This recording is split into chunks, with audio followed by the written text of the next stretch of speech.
কেমন আছো তোমরা সবাই? বলেছিলাম না আসছে আবার নেক্সট পার্ট, সেটাই।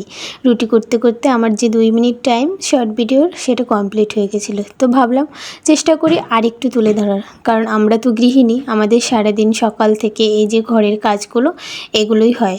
মানে সেটা যদি ভোরবেলা হয় তবে একটু কাজের প্রেশারটা বেশি থাকে, তখন একটু ভিডিও শ্যুট নেওয়াটা সত্যি চাপের হয়ে যায়। যে অল্প অল্প করে ভিডিও শ্যুট নিয়ে তোমাদের কাছে শেয়ার করব, সেটা সত্যি অসম্ভব। তো যাই হোক, রুটিটা হওয়ার পরে আমি করে নিলাম চায়ে প্রথমে আদা থেতলে চিনি দিয়ে হালকা একটু নুনও দিয়েছিলাম, যখন ফুটে উঠলো চা পাতা দিয়ে নামিয়ে নিলাম। আর এই চা খাওয়াটা আমাদের বাড়ির সবার অভ্যাস। সকালবেলা হলে মানে মুখ ধুয়ে গরম জল খেয়ে একটু চা না খেলে না ফ্রেশ ফ্রেশ মনে হয় না।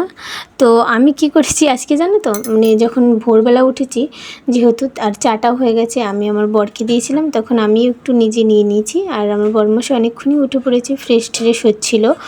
তারপরে কি এই যে রুটি ফুটিগুলো এগুলো না ঠান্ডা করতে দিতে হয়, আবার না হলে আবার মানে কি বলবো খারাপ হয়ে যায়, মানে বহুত ঝামেলা সত্যি। যারা আমার মতো ভোরবেলা উঠে রান্না করো বা টিফিনের জন্য রেডি করে দাও, তারা সত্যি জানো যে প্রচুর ঝামেলা সকাল থেকে উঠে। আজকে দিয়ে দিয়েছি ডিমের অমলেট, আলু ভাজা, তারপরে বড়া। আর এই যে বাটিটাই ছিল এক্ষুনি দিলাম, ওটা ছিল প্রোটিন। কালকে রাতে বানানো হয়েছিল কিন্তু কেউ খায়নি, কেন বলো তো?